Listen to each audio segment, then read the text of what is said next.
What's going on, my fellow cronies? This is your buddy Scooby here, back with another LolCowTCG unboxing video.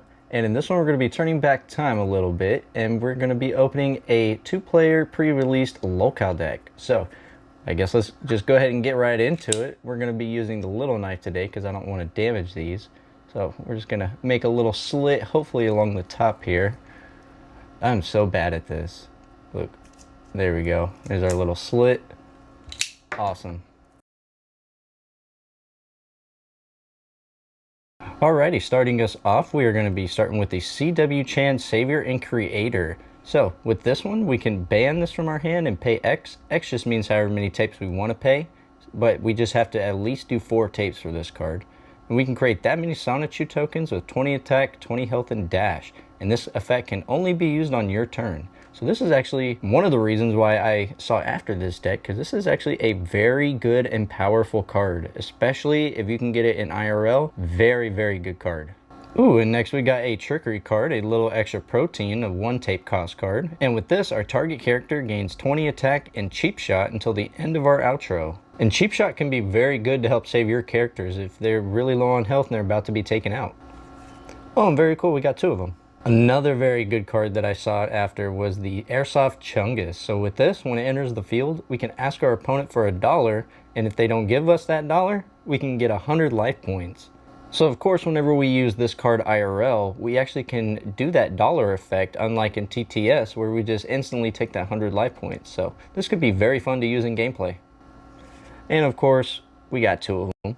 And next up, we have our Bicycle Cobes, a 2 tape cost. This is a Boglum Sexy Goth Bad Boy. And this could be very good to use with your Puffs and your Bogritos. And we should have, yep, 2 of them. Our first magic card, we got the Blow the Bullhorn. For 3 tapes, we can make a bullhorn sound and search our deck for a LolCow with a tape cost of 3 or less and place it instantly on our side of the field in the spun position. And of course, we got 2 of them. Ooh, very nice. We're moving into our Blue Spike Troll. This is a 2 tape cost. This has dash on it, and this character deals double damage to other characters in combat. So that 30, if it attacks for life points, it does that 30, but if I'm attacking like a character card, it would actually do 60. So this is a very good card that is actually universal and can be used in any deck. And I think we should have, yep, 2 of them.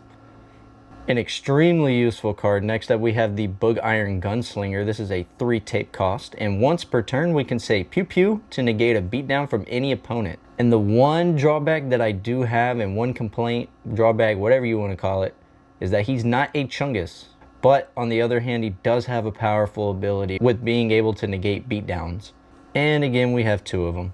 And next up, we have the Clock Tower Dreamhouse, a legendary den. And with this, all of our LolCows that we control have plus 30 health while this is on the field. And we, I believe, only have 1 of these in this deck, and we're only allowed 1 on the field since it's a legendary. For our next den, we have the Cobe's Lair. This is a 2 tape cost. And with this, we can pay 2 tapes for a target character to gain 20 attack until the end of our outro. Moving into our trap card, we have the Disorder in the Court, and with this we can prevent all damage that a target character deals during that turn. And we only have 1 of these in the deck. For our next magic card, we have the Do You Own This Card or Do I? It is a 2 tape cost, and with this we can choose another player and both of us reveal our hands to each other, then we exchange 1 card. And we actually get to choose first. And there should only be 1 of these in the deck. Another magic card, we have a dank food hack, the Eat Dat Pastry, and with this we can remove all damage from each character that we control, and we can draw 1 card at the beginning of our next intro. And again, we only have 1 of these in the deck.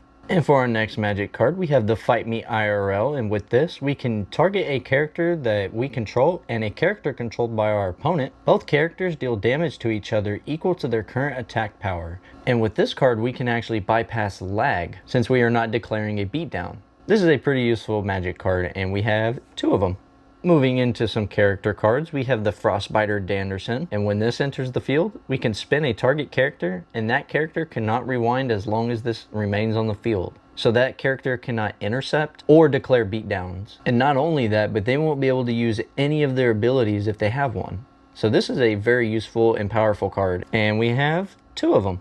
A very personal favorite card of mine, we have the Homeless Mustard, and it is a 1 tape cost. And with this, we can say you hit my bike when it enters the field and instantly gain 30 life points. So this is actually really useful in early games, that way you can get those extra life points.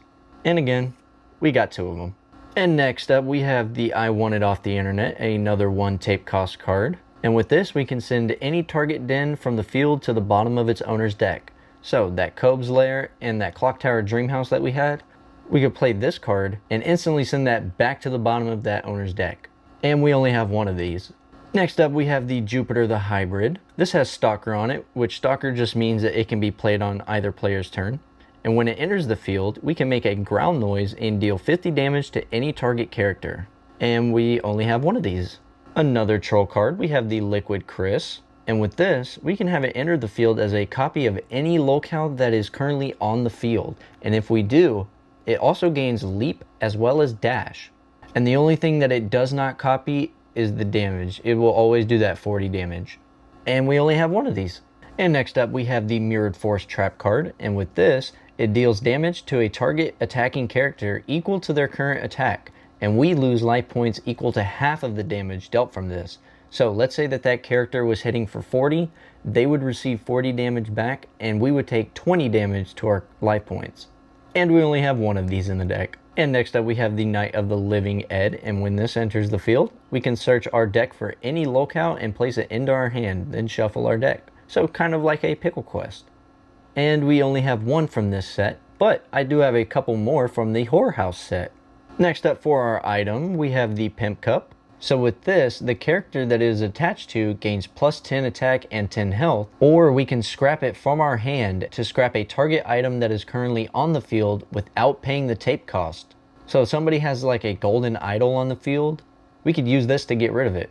And not only get rid of it, but for free. For our next magic card, we have the awesome Pot of Mead. This is a 1 tape cost, and with this, we can draw 2 cards and then ban it from our hand. For our next trickery card, we have the Raxian Rage, and with this, we can pay 1 tape to deal 50 damage to any target, or we can pay an additional 5 tapes, so 6 in total, to do 100 damage instead. And the one good thing about this, since we're using the LolCow deck, we can actually use it since it can't be played in a deck that has scribes. For our next item card, we have the Raxus Stylus, and with this, the character that it is attached to gains plus 20 attack and 20 health. And we can also pay an additional 2 tapes to scrap this to return a Goblin type LolCow from our scrap pile to our hand. For our next trickery card, we have the Shattered Dreams. This is a 2 tape cost, and with this, we have 3 abilities that we can choose from. We can either draw 1 card, spin a target character, or scrap a target item.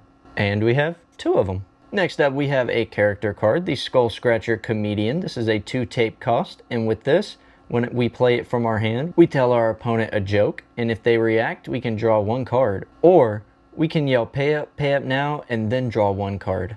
And we have 2 of these.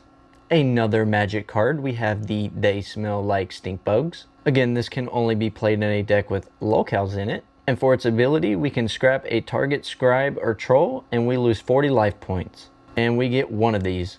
And for our last trickery card, we have the Vitamin CWC, and again, that X just means however many tapes you would like to pay for it. And with this, it's got 2 abilities. We can either draw X amount of cards, then lose 25 life points for each card drawn, or we can deal damage to the target character or den equal to 20 times X. And in gameplay, these are limited to only 2 a deck, but in this, we only have 1. And for our last character card, we have the Wings the Redeemed. This character's got Overrun on it, which Overrun just allows a character to deal whatever excess damage it had in combat to the player or character that it was originally attacking, even if it's intercepted. And once per turn, we can sniff our finger, and if we do, this gains Overrun until the end of our outro. And with that 7 tape cost, this is a chunky boy. And then lastly, in our deck, we have our 10 basic tapes. Alrighty, so let's just go ahead and take one last look over everything. Starting off with our legendaries, we have that CW Chan Savior and Creator, which this is a very, very powerful card, so I can understand why we only got 1 of these. We have that Cobb's Lair for the legendary den.